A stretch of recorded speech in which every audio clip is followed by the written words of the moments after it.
Sarika, how you going? Folks, tonight is Q&A. Hi, Julie. Tonight is all about Q&A. I think you need to ask us your sales-related questions. So we live.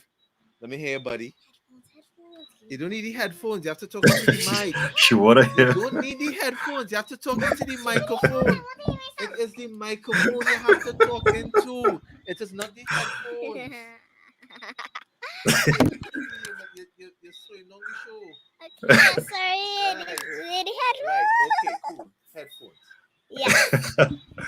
LinkedIn Lab with Lyndon and Jared. And today's a special night, so every day I will get to put on Dolly's headphones and his mic and talk in the studio. Bye, Daddy. I need to hear Linda. Yeah, just put on speaker. You will hear. Bye-bye. Bye. I'll Bye be bye, back. Zoe. Okay, bye. We have to start Bye. our show. Goodbye. Okay, All right. Good night, folks.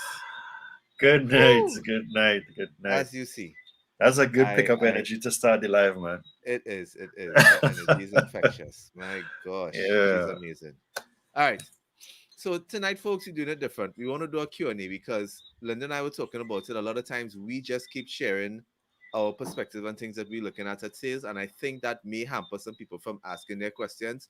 So we want you all to be selfish tonight. So those of you watching us on LinkedIn, those of you watching us on all the other platforms, Instagram, etc., Facebook, be selfish. What's some of your sales related questions that you have? What's been happening in your world? We know our audience is entrepreneurs. We know our audience is salespeople in corporate jobs. Let us know what is happening in your world. Hi, Jamie. Any sales related questions for us tonight? Julie, any sales related questions? Midnight So Stalker, Kibera, at D2 Rico, Studios. Dre, Law Banton, any sales related questions, right? All right, Jamie. And Good night. And Paula I Pauline know we on also wanted to LinkedIn. share, but I know we On also wanted on to share Facebook, some sorry. feedback. Yeah, I Yeah, know we we wanted wanted to to share the share. feedback from No, no, sorry. uh We have to keep it anonymous. Just so we have to keep the response, the person who sent the response to us anonymous. But we could go ahead and read the thing. all right. All right. So here's the thing. There's a person who watches our show. They message us. They follow our content, and they have a retail store, and they needed to get some advice with regards to boosting sales, boosting engagement, because you're creating content, posting it, but they find they wasn't getting the results. I gave them some advice, which was, you know me, um, utilize video, send personalized messages to invite them to your location, to your store with an incentive of a 10% discount, something to get them in, and they started to see an increase in engagements. But I think you're getting a bit impatient with regards to The how turnover. much how much turnover. But Hmm. I didn't ask you, what was your advice? What was your advice to this person? No, I think well, most of what I saw here would have come from the advice that you normally give on engaging or um, engagement over social platforms.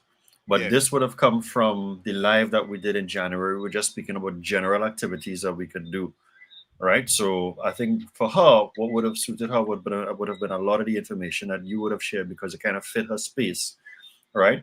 So one of the things a couple of the things that she did point out is that she started to do voiceover videos in terms of some of her products. She started to leverage a little bit more on TikTok and IG Reels.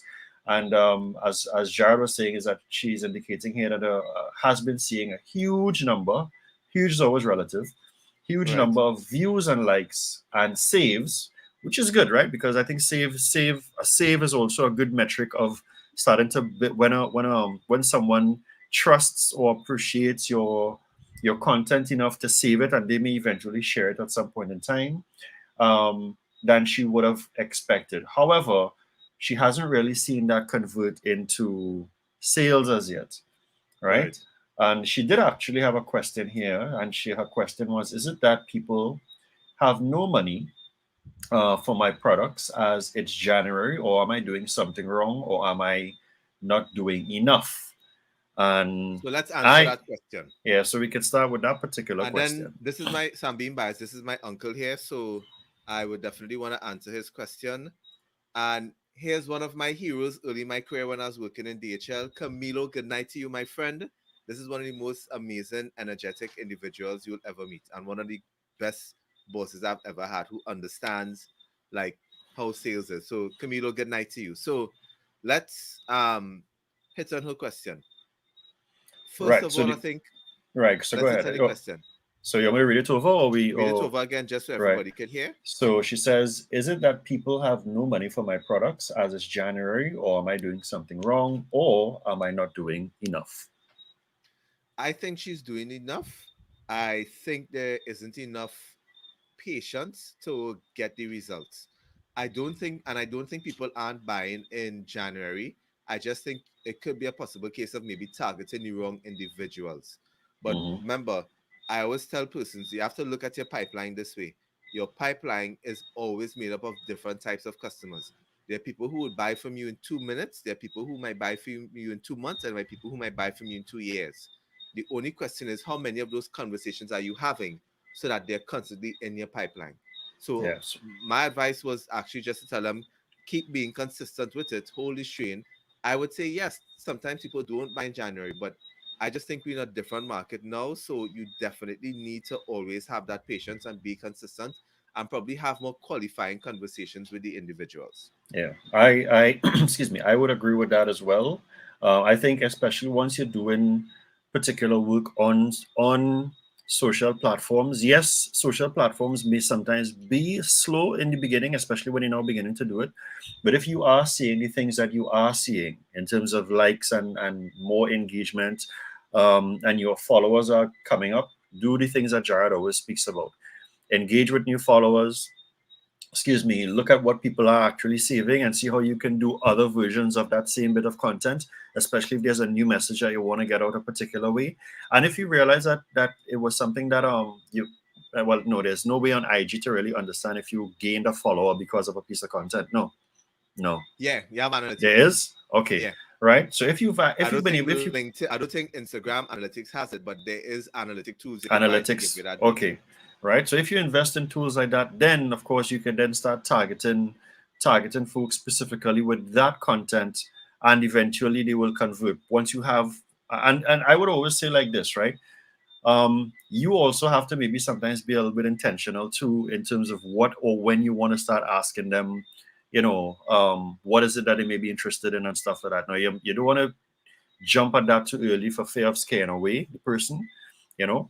But there are ways that you can ask particular questions that's very open, that gives you, when they do respond, you can tell as to where they are in their journey. So keep doing it. I don't think that you're doing anything wrong. I think it's just very, very early.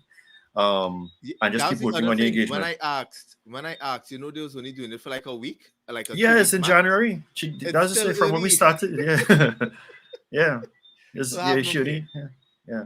So let me bring up my uncle's question. For those of you who now tuning into us on Instagram, we are doing Q&A. Ask us anything sales related. My uncle, shout out to him, Andrew. If you ever see him, you'll tell his my uncle. You could tell his family. He's very relatable. Big up He to looks like Andrew. me without a beard. All right. This is a great question. How important is relationship in business? Is it a dying breed? I would say yes. I would say yes, it is a dying breed because a lot of salespeople are becoming order takers, but relationships are really important in business because I could tell you upfront now, based on some conversations and relationships I've built with people, they come and give you business and bypass anybody else. That's the power of a relationship. Yeah. So I would say hands down, relationships matter. If you could really build, and I know my uncle, he's excellent at this. This is one person Hmm. who knows I think I made a joke because I think recently he like was more than a couple weeks ago he had tested positive for COVID, and I was like, but that's half the country gone locked down because my uncle is lying with everybody. Everybody. He Yeah. has Yeah. Yeah. relationships with people, With every. and I Yeah. think Yeah.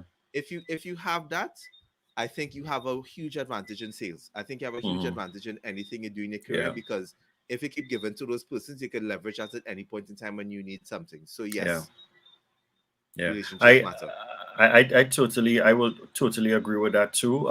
So relationships do matter hugely in sales, and the interesting thing with it too is that sometimes the relationships these days, sometimes the relationships are growing beyond the salesperson. So the relationships are growing with the brand, because of course you have companies who are investing in social platforms and stuff like that, right? So they are growing with the whole digital platform and the brand. So it's really how you communicate and nurture. And again, if there is a particular strategy to work those customers into a funnel and then to start doing social media campaigns where you want to build a relationship a little bit differently from there by moving the customer from social into your CRM, so yeah. And when you talk about dying breeds, I will say I would agree, um, because most of the people that I've seen who are very good at building relationships like that, Jared, are Yeah. people around the age of your uncle. you know, they grew up. It was the main thing for them. Yep. What I do see, a lot of sales professionals relying on now is social media to kind of leverage the relationship, or whatever they do on social media to leverage the relationship, and they are Yeah, but not they don't. You know why? engaging. Because they just post. They don't engage. Right, and that's what I was now going to say. So they're not leveraging on the engagement beyond. So even if someone does like or they leave a comment, you have to kind of go beyond this. You're still building a relationship, but it's through a social platform. So Yeah. so yeah, that's a great question there. There's a all right. I'm He gonna did say pull up. there's a reason he asked the question. Yeah. So Drew, tell us the reason. All right. So let me hold on. After you know what this is anyway. I have to figure out the next setup for this next week. All Janique, right, cool. shout out to Tobago. Sales isn't my profession, but it's a new year. I'm turning a new leaf. I want to reach new clients to my language services. Is there a different approach for intellectual services versus products? I'll let you take this one, London.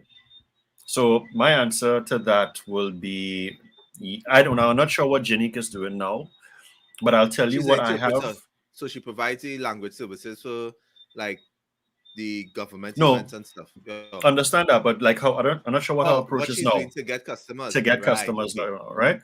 But what I have seen, and something that I've actually been pushing to some higher education institutions, is to start now showcasing and using the social platforms to start building the audience and also start communicating not just the language services, but what could these language services get you, or the value of your services to them and to their customers, that type of thing. Because if from what I have seen from anyone doing anything like lessons and stuff, is really we promote the lessons, right?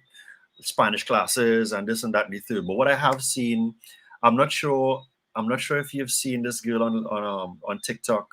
I think it's Amanda Amanda Panda. Crespo. Ooh, Yeah. ooh, she is brilliant, and of course she has a LinkedIn, Instagram page as well.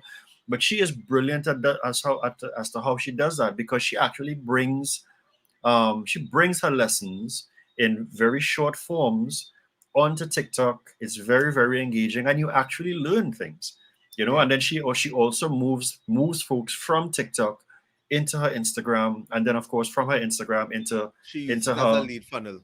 as a lead funnel, right? So that is one way I would recommend, that you look at that. So starting to build your audience through your social platforms, but doing it through teaching, and it doesn't always have to be an actual lesson, but you could just talk about maybe what these services can get you. Like I do remember making a suggestion to an institution a while back, indicating, well, instead of just promoting the class, why not talk about like where this particular course can get you in 5 years, and Yep. the branches, the different branches of opportunities and career paths that you can go, and not just the career paths, but what is the money that's tied into that, and then the lifestyle that you, if you answer. So you see how far we reach for that, right? So Correct. yeah, when it comes to selling anything as from a service based standpoint, bringing that on, I can tell you like little things that I started to do in January, and this is me from a service base, so I'm not doing anything as along the lines of lessons. I like twice or three times in January, I did some very early morning sessions, just showcasing behind the scenes as to how I have been building certain things in HubSpot for customers, and I did it on Instagram. And the engagement and the questions. One was a Saturday morning, and I did it twice early in the morning, within a week. And the questions came up. People. It wasn't like a big group, but people came up. People were asking questions. Hey, I've seen this happen. And then what do you see? Boom, people followed. So again, use the social platforms to start leveraging, show behind the scenes, because all part of your branding, whether it's a company that you're promoting or your personal brand, that's my suggestion. Yeah. And Kim, we come into your question just now. Good night, Julie. Andrew sent us a follow-up message. We have any Um, questions on Instagram? yeah, we have one question from Kim Herbert. She just dropped a question in Oh, okay. first. All right, So, cool. and it's a, again, I love the Q&A because this is a good one. Janique, here's my thing. I would first of all go back to my past clients and see if they have any recommendations for other people for me. Given what you do and the nature of it, I'm not sure if you're doing it virtually too as well. I would look for all events throughout the world that fall into the same category as yours, and then go to these organizations and submit your services to them, because that will give the opportunity to create the awareness. The other thing that may work to your advantage now is the places that normally do the hiring for those things may look at you, because your cost may be premium for you, but for them it's very cost effective, if you understand where I'm coming from, Yeah. because of the region. So that's a strategy that I would use. And of course, because I know how we connected, you need to actually do some searches on LinkedIn for that, because they could find those persons, start those conversations, and utilize it. So look at all the business you have done so far and see what are similar events that are happening. Look and see what are similar organizations like the ones you have done work for, and start reaching out to them with a portfolio of your work so that they could reach out to you for business. Good? I'm going to jump back to Andrew question after, but let me hit Kim question because I love this one. Do you think it's possible for someone who's normally an introvert by nature to succeed in building relationships in a sales environment, especially if sales isn't a familiar area for them? I love this one. All the You questions want good to tonight. you want to take it, or you want me to start off? I would say introvert, extrovert, it don't matter in sales. If it Yeah. is that you suck at being disciplined or following a structure, it don't matter what you are, you would fail. So if you understand that sales has a structure and a flow to do it, and as I say, a science behind it, to how you get things done, doesn't matter if you're introverted or extroverted. And Yeah. as a matter of fact, it's rumored that introverts Make are better better sales. in sales because they listen more. Extroverts like me, we love to talk. So Yeah. if you know your structure, you would succeed. Yeah, and I will just ditto everything that Jara just said because it's the truth, right? So you do find um sorry, let me just say statistics now indicate that people who are on that introverted side of things, they do make better sales professionals, and even in some specific complex type sales too. Mm-hmm. Agreed. I'm not So reading yeah. Andrew's response. Andrew, I think you had a typed over 100% clear, because he's saying, I don't see corporate Trinidad not using my company's name, embracing this in their policy making decisions. Our business relationships lost on corporations. So are corporations not leveraging business relationships? And maybe I don't know in terms of not leveraging the company's name. You can maybe expand on that. Not yeah, Yeah. And it yeah. could Can be you more expand a little politics bit? than anything. So yeah. So let me see. Well, Margot, I Rooster. something I want to say. What would you say? Oh gosh. This is the year. This is the year that we're not holding back, bro. What is I it? don't know if I don't know if I don't know if companies want to say that they get help.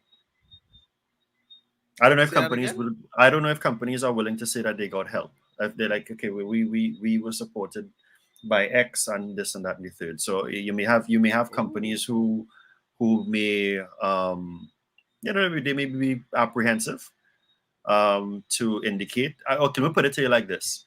In one of my very first consultations, I think I may have shared this with you. Mm-hmm. There was a policy document that I had to sign that was 13 pages long, and a lot of it spoke about can indicate that um, we took services from you. Wow. But Andrew said you're spot on, London, with what you're saying to his question. Oh, okay. And Well, then Janique is it's kind saying, of go ahead. no. That's me saying what I had to say just now with companies not the use of their name and that kind of thing, which I could always understand as a whole. It's a branding thing, but it is not a sign of weakness. Mm-hmm. But that's a totally different topic Yeah, yeah. nonetheless. you Janique is know. saying my current approach is mainly word of mouth via former colleagues as I return to TTT in 2020. And yes, she follows Amanda, but both of them do different things. So she's an interpreter. Amanda actually just teaches, Mm-hmm. well, specifically Spanish. Because Janique, Spanish, just tell us right? how many languages. Is it one language or how many languages do you speak? I don't think it's just one. I think it's. I don't even think it's trilingual. I may be wrong.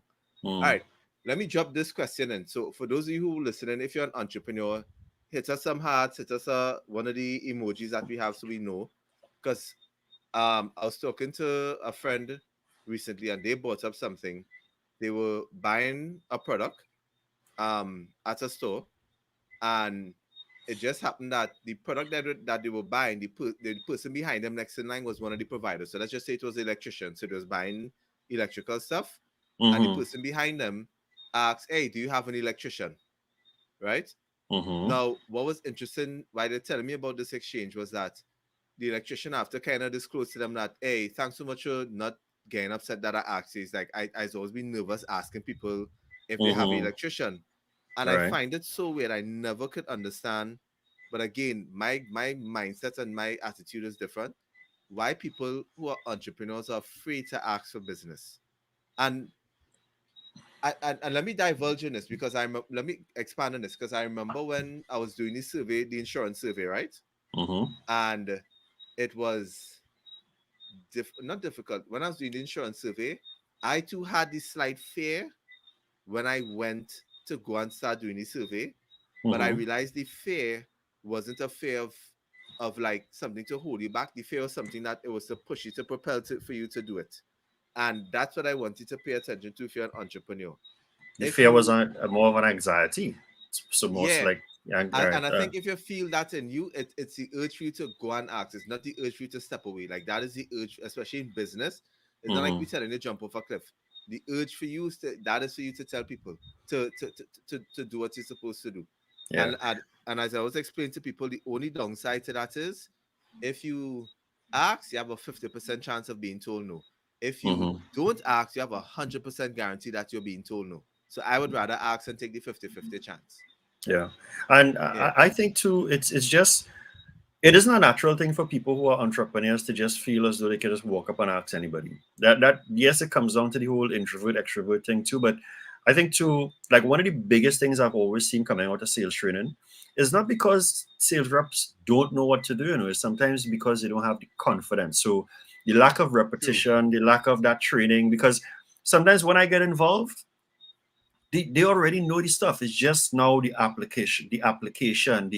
creating a scenario where they now understand, okay, this is how I want to apply it. And then once that happens, they then feel a lot more, and there's a big E word here, empowered, because they feel better about the engagement. And now going for, okay, so like there's a there's a lady, she sent me a message. She is now moving up to be a sales manager. Where when I met this lady 2 years ago, she was leaving procurement, coming into sales for the Wow. very first time, right? And she was afraid. This was like a November. Did the training, coming into that she had, and within her 2 years at in that sales space, she just excelled. The thing is that she wasn't. That was the fear of the unknown for her, and then the fear of maybe asking people. So it was a whole new thing. So yeah, you do have a lot of people who are apprehensive, but I always believe sometimes they don't have the right people around them to always encourage them, so they're not empowered. And then a True. couple times sometimes we don't put out enough to start building confidence, right? So we don't put out enough feelers out there or ask enough people and then learn from it. So you get a few no's and non-responses, and then you don't feel good about that, so you don't do it again.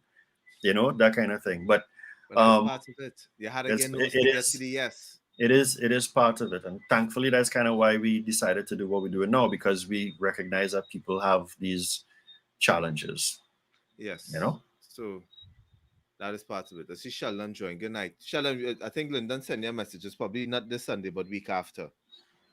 Yeah, he sent a voice note, but I haven't listened to it. I haven't Yeah, listened yeah. to it. Yeah. No other questions? No sales Um, related questions, folks? And Kim, just let us know if we answered your question for you. We just don't want to be always talking.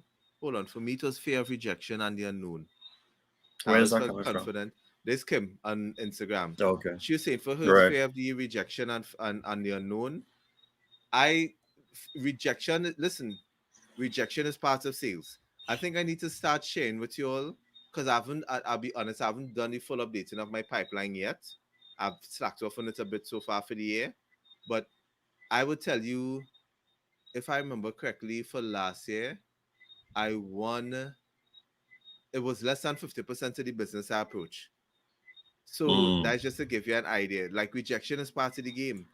I think what might help you all there's a book by a lady called I can't remember her name Andrea, but her first name is Andrea. I have to find the name and I'll share it in my stories. But it's getting to the no or something with no, and she Hmm. bases her targets on the number of no she receives. Right. Because But what she aims for is that if she gets 20 no, she knows that that is going to lead to her yes. If you understand, so you hmm have to go you have to go through the rejection in order to get the business. I want to say something. This is off of okay. Here's what I want to recommend for anyone coming into sales or those of us who are in sales now and entrepreneurs and experiencing some of these things. I'm pretty sure, but if there's anything where you can get involved, something where you could be on stage with others, or you get into some sort of public type event, or you join a Toastmaster and stuff like that, do those things because those things would Yes. actually help you. For me, I kind of started off in the space of performing. I was never a lead performer in the whole dancing realm and stuff like that, but at the end of the day, I had some exposure to that. JB, I know you had some exposure in the entertainment space as well. I think that is So my superpower. that was your superpower. You understand? So they could pelt oranges as you if you have a bum night, but Yeah, so folks. but you could. Sorry to burst all your bubble. I was a stand-up comedian at a point. That is the only reason why I could just stand up and just talk to people randomly. I Yeah, don't care about rejection. Trust me. yeah, Nothing is worse than when you crack a joke and no one laughs. yeah, Nothing. Okay? yeah, So yeah, I'm yeah, good with rejection. I am absolutely 1000% okay with being told no. I am yeah. fearless. But the reason why I'm saying that too is because I think those things conditioned us at some point, you know. And then being in front of people where you are the focus of what you say, and then understanding that this is only just for this, you Yeah. know. Maybe do things like that and expose your stuff to things like that, and I love the because they idea are of the very, Toastmasters though. I think that's yeah. brilliant. So Because that is a small group and it could yeah, get direct feedback to build that confidence. to And I build that think, confidence. Yeah, yeah, I would highly recommend it for anybody who hasn't. Toastmasters is basically, uh, I wouldn't say a speech group. It's to help you become better presenters and better better talkers. It's presenters. Yeah. I think there's a contribution depending on the group rate. I'm not sure what's the monthly or quarterly contribution, but I highly recommend even if you're not in sales but you want to be better at speaking and presenting, invest in a Toastmasters group. You will never regret it. Yeah. Right? Um, Janique is saying here, if you could just highlight Janique's stuff on Oh Instagram yeah, would hold really, on. on LinkedIn, sorry. Yeah, it's up. Yeah, yeah. It's just you were Ooh, saying, three languages. yeah, you're giving me some great, easy to implement tips. I master 3 languages, but I work with a network of freelancers for more exotic languages. Yeah, I could tell you, I need that.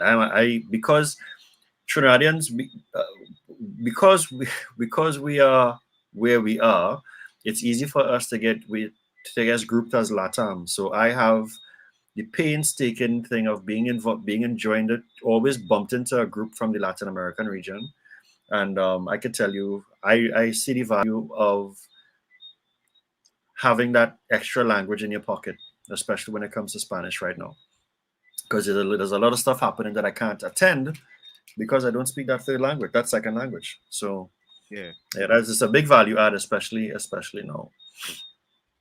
Unique, I'm typing it here too, but I always recommend persons to be specific.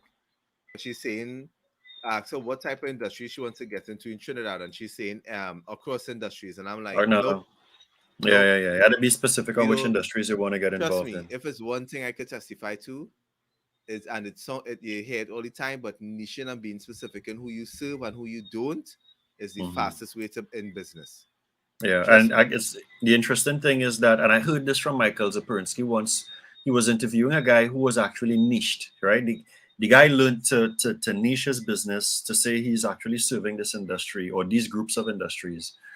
But what happened is that because what he did was so good, other people found that, hey, this is actually valuable for, even though you're doing it for this group, it benefits us as well. So would you be willing Yeah. to add us to your thing? And he tested it in one or two other cross industries, and he recognized, okay, well, I could bring these two industries. So he eventually became broader in his preferences of industries, but he started off from the niche. So And yeah, it be allowed him to be specific. selective Yeah, be because here's specific. And then people came to him. So people were saying, no, we need it. So that's what I could was you gonna put say. something together? Yeah. Yeah. Because here's the thing, the reason why you want to niche in anything that you do and like be specific in who you serve because you don't own that entire market. So that's why you want to go after it. And then when you master that market, as Lyndon said, that's where the opportunities start coming to you. Hmm. So that'd be my Yeah. advice. And So he I was think these able were to do good things like questions.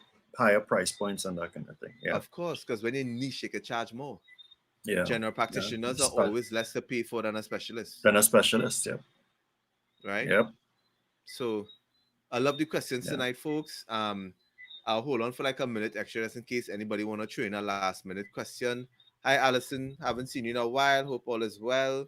Allison But is yeah, if great. I don't y'all, know. I think after Allison is after a while Instagram. it's after a while Instagram stops letting me see anything else. I only see the opening. I I only think see the opening of. Instagram needs to have a bigger feed for you to see. I don't know if, or No, I probably I can't need to scroll do this on anymore. a tablet. You can't? After Kim's comment, I can't see anything else. It doesn't scroll beyond that. So maybe there's a Okay. limit for me. You know. Zeit Orel. Yes. No equals Yeah. next opportunity for business. I love that. Yes, that's Yeah. what it is. That's what it Yeah. is. But folks, let us know if you enjoyed this Q&A. As I said, Linda and I find sometimes we talk too much. We might not hit the perspective in terms of the topics that's on our head, and that's why we say let's ask some Q&A. So even next week when we come with our topic and you do have a question, ask us because we'd love to answer it and just share our perspectives on it. You know, Right? while So let me while we're waiting for folks to put any additional yeah, questions, if anything. So a couple of things that's coming up, guys. So you have been hearing us talk about the conference. So the conference is coming up on June the 18th. We will be giving more information as about the conference as time goes on. Excuse me. Sorry about that. We are working. COVID. We are right. We Sorry, are. Zoe was doing that. If I cough, that's what Zoe was doing. Yeah, we are working on the website. So tune into the Sales of Profession page on Instagram because sometimes we go live and we show the behind the scenes building on different aspects of the website. And coming up as early as tomorrow, you guys can start subscribing to our blogs. Um, excuse me. So once you start subscribing to the blog, what the cool thing is that as soon as we publish the blog, it will automatically hit your inbox. Or if you choose to receive all of our country or all of our content at specific times during the course of the month, you just choose what you want, and guess what? It will come to you at that time as well. So again, we're giving you the control, but we also still want you to rebuild in terms of being part of the community. We want to do a number of things differently this year, and that is really towards serving and kind of really nurturing this really cool sales of profession community that we've really taken the time to build, and it's really because of you all, so look out for those things. Hey, last thing, add this quick random thought. Yes, We sir. think about doing a we think about doing a networking event. Small, of course, I know. I think we in an need to. We open have air we space. we have not done one in a long time. Let us know. Would you all feel comfortable in a networking event? Probably we'll max it at 15, 20 persons max. I think 15 is a Yeah. good number Yeah. because We we just could have to get a identify. location where everybody could be spaced out, but you could still interact. Let us know Hmm. because I think I don't mind doing one probably like March, April. March, Yeah. Look late at Dina March, said which is yes. kind of close to late March, Yeah. close to April. Khalees, good night. How are you? Yes, I am all up for a networking event. I think that will work out fantastic. Cool. So Yeah, I'm, yeah, I'm down for it. Yeah. nice. So folks, thank you as always for the live. We always enjoying having this conversation with you all. I think I love this the most. You hear me saying love all the time, but that's honestly how I feel. Kim Hubert also said yes. Allison said sounds good. Yeah, I think we could do a live networking event, in person networking event, and max out in terms of everything that we do. And I think we need to And get back in contact face to face with our audience. yeah, So, Natika Singh Shady said she loves the idea again. Yeah. hey, Natika, long time no see. Look, Ria Candace said great idea. So good. Stay Cool. tuned. Paula, Pauline said yes, she will attend. Ria said great idea. Hit us some hearts if you want to do it. Yes, but that means then we have to do it. We had to put the work on it. Yeah. Cool. You're pretty working. So, folks, have a great night. You'll definitely catch up with you all soon next week, Wednesday, 8 o'clock as usual. Spread the word. If you know friends who want to be better at sales or at least get a perspective on their sales, tell them to join our lives Instagram, Sales as a Profession, on LinkedIn. Also, check out the replays on YouTube because we have the YouTube channel. It is there immediately after we finish. You definitely want to make sure and connect with you all. And I love the fact that everybody's saying they want a live in person event. Yeah, it's about time, That's it. Jared. No more lives. We No more have not. lives. Yeah, we haven't done that in a long time, bro. Yeah, boy, COVID spoiled Yeah, everything. But I think that's people be where we comfortable started. in a small circle, Yeah, once it's controlled. networking. Yeah, Yeah. yeah, So I'm up for it. Awesome. yeah. All Cool. right. Have a good night, folks. Take care, everyone. Peace.